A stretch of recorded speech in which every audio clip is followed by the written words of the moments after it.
Hi everyone, I'm Oliver and today we are back for Breeding British Birds episode 3, the series where we look at the weekly progress of all our British birds, canaries, mules and hybrids. So coming up in store for today's video, we welcome some new additions, the first of 2023.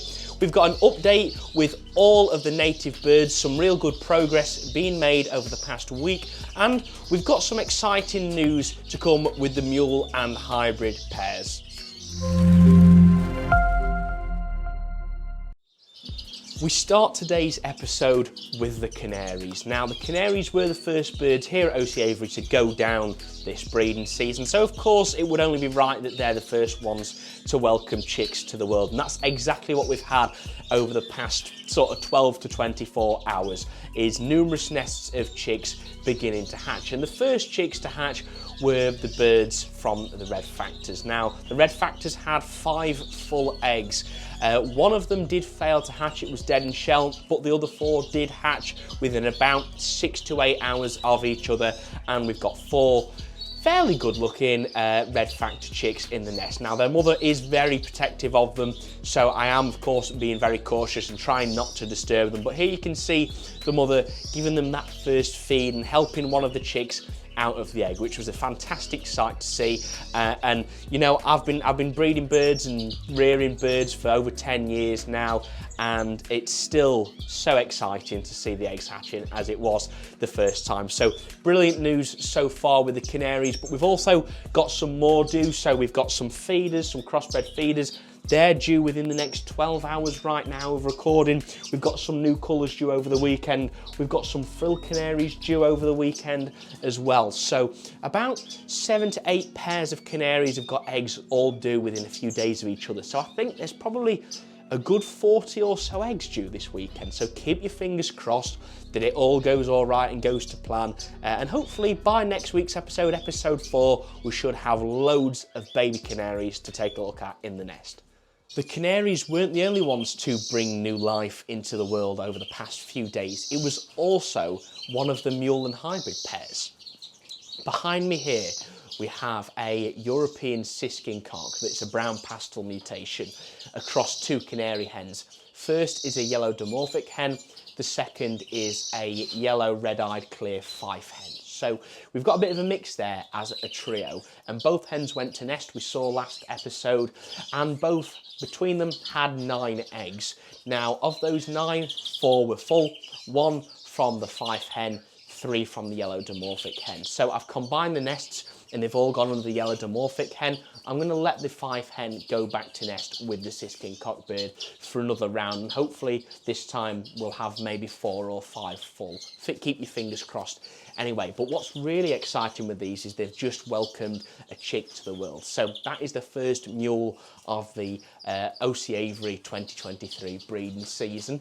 But what's exciting with this siskin mule is, as you can see, it's got the dark down on it, it's got the dark fluff on it, but it's also got a white cap and a white fluff on the head, which is very exciting because variegated siskin mules are quite uncommon. I've never seen one before. So I am very excited that we've well possibly got a variegated siskin mule, and because it's also a black-eyed bird, it is a normal bird as a result, it does mean it's a cockbird from that pairing. So very exciting news either way. I'm reluctant to try and disturb her. I know there's 4 eggs under there that are due within, you know, a few hours of each other, maybe within 12 to 24 hours of each other, and that chick is the first one to hatch and it's variegated. So fingers crossed we might get some more and we get some colour variant mules as well. But exciting stuff with the siskin mules in episode 3. Not just the siskin mules that we've got some good news with, but also the linnet mule pair. The linnet mule pair had 3 eggs. We set them just over a week ago now. I've candled those eggs, and of the 3 that we put under her, all 3 are full. So we've got some linnet mules due late next week, so hopefully in time for episode 4 of Breeding British Birds. We've got the bullfinch, Redpoll bullfinch hybrid pair. We've had 2 eggs from this hen. She has been sitting them half and half. She's not made a real attempt to sit yet. So I have taken those eggs from her, those hybrid eggs, and put them under a canary to foster at the moment. Keep your fingers crossed that they are full. I do feel that there is a good chance now. I've seen the Redpoll cock feeding it an awful lot. This pair did produce us 2 full eggs last breeding season, so I am hopeful that we might have some this season as well. And over in the far corner, we've got the Twite Mule pair. Now, sadly, she had 4 eggs and all 4 were clear. I had sort of anticipated that because I didn't think the Twite was in top breeding condition when she did go to lay. I think the Twite's going to need another week or 2 and then a bit more nicer weather, and hopefully we will get some full eggs from them. But either way, it's a promising sign. We're getting eggs from them already. I'm seeing good signs. He's a very tentative cockbird as well, always looking after his hen. So keep your fingers crossed for us once again that we might have some Twite mules soon in the future. Breeding birds never quite goes to plan. It is difficult, you know, don't get me wrong, it is very difficult, and sometimes some birds are easier than others. It's a step up when you're trying to breed native birds. They're even harder than canaries, and even harder than that is breeding mules and hybrids because you're mixing species, and that's exactly what we found this week with the crossbill hybrid pair. So we've got a European Greenfinch cock with a mixed breed, I guess, or a mixed species crossbill hen. Now, the crossbill hen is an over-year bird. She hasn't bred before. The Greenfinch cock is a young bird, so it hasn't bred before, hasn't been given the opportunity to breed before.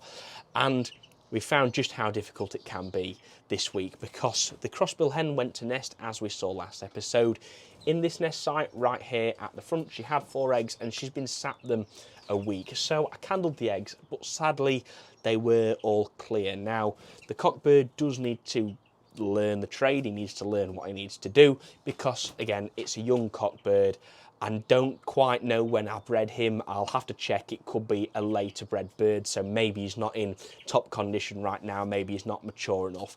But either way, we've seen promising signs from them, obviously going to nest, feeding each other, seen them mating, but just no full eggs yet. So I've taken those eggs away from her, and then we're going to have to let her go back to nest again and see which nest site she chooses this time, because so far she's been ragging both nests. There's been nest material everywhere, and she's showed no signs of a particular nest that she actually wants to go down into for this second round. So we're hopeful that we might get some full eggs, but we'll have to see what happens this second clutch. In the previous episode, we spoke about how the Greenfinches have probably had the slowest start I've ever known them have whilst I've been breeding them, and I've had them 4 or 5 seasons now, and usually by this time we're expecting eggs to hatch pretty much, and we've not even got a hen sat incubating some eggs at this moment in time. So a tip that has worked for me that I've changed slightly was actually from Shane at Direct Bird Products, or the Bird Room. I'll leave a link in the description to his channel. Huge thanks to Shane for this. He's actually just putting a bit more cover around the nest sites, and sometimes I just need to go back to basics. I think we all try and maybe overcomplicate things a bit more, and if I could give you a tip now is, you know, a bit more cover around the nest sites is not going to harm them at all. So put that a bit more cover around it, and it just seems to have made a huge difference. In flight 2, 3, 4 and 5, putting a bit more cover around the nest sites, some fake Christmas tree, seems to have done a world of good. I've now secluded all the sides rather than leave some of them open. A little bit of a smaller entrance at the front into that actual nest site, and every single hen has now built up.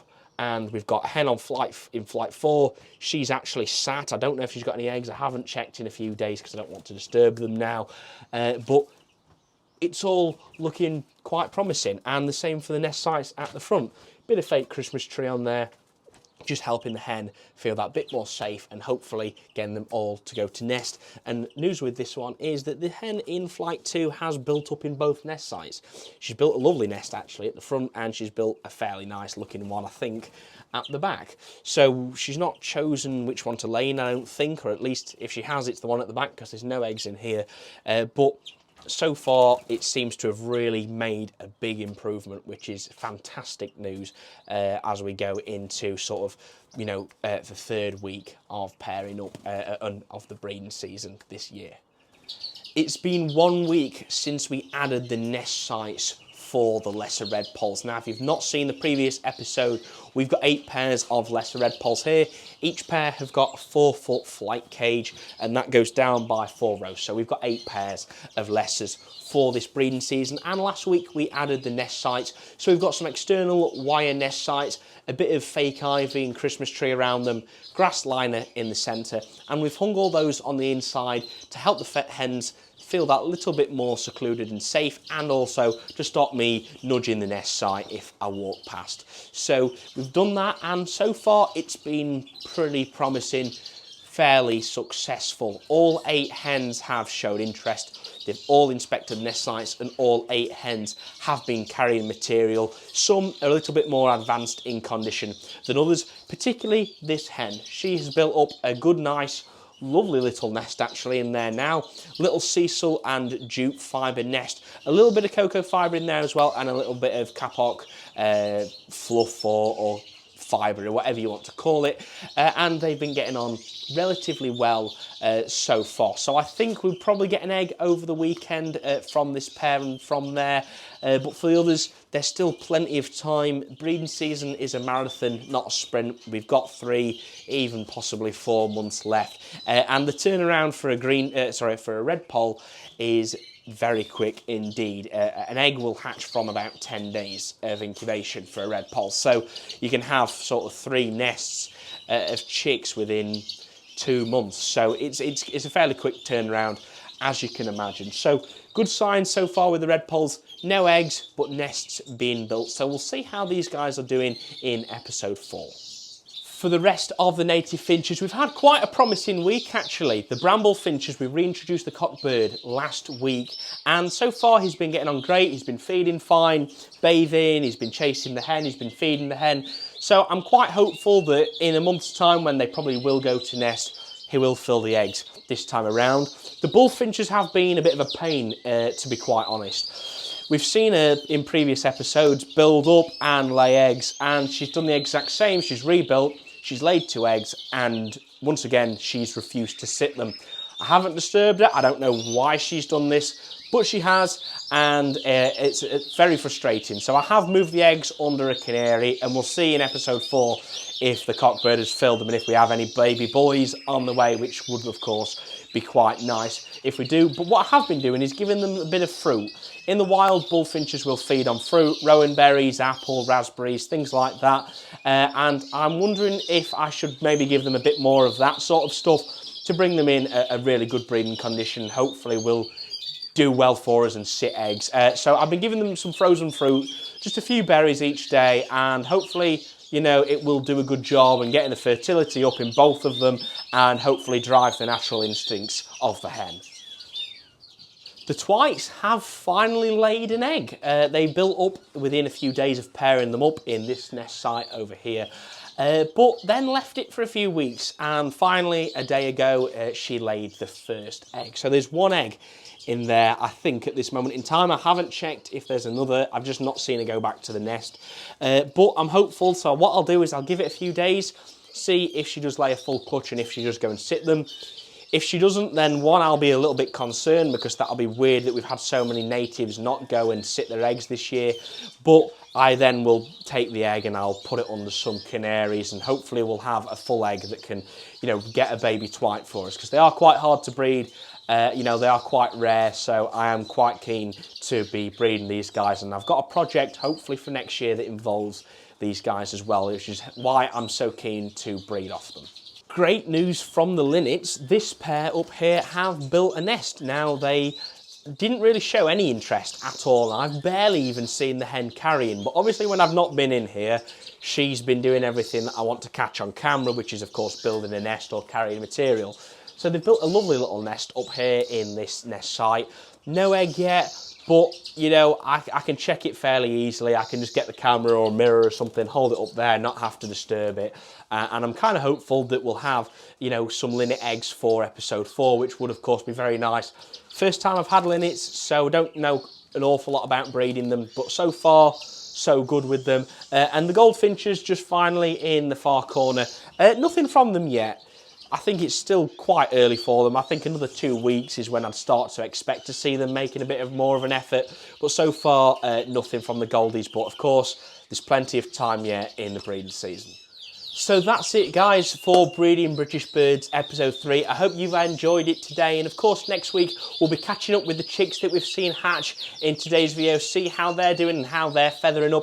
We should have loads more chicks, fingers crossed anyway, that will be hatching out over this next weekend, which we can catch up with. We'll be checking all the eggs from the likes of the bullfinches, the twites, the bullfinch hybrids, seeing if we've got any full, and hopefully we'll have loads more developments with the likes of the Redpolls and the linnets as well. So if that's all stuff you'd like to see more of, then make sure to subscribe down below so you don't miss any more of that future content, and do smash a like on this video as well if you have enjoyed it. And finally, don't forget to follow us on social media, Instagram and Facebook, for daily updates and behind the scenes footage of all the birds. Now, thank you very much for watching, and I'll see you in the next one. Take care.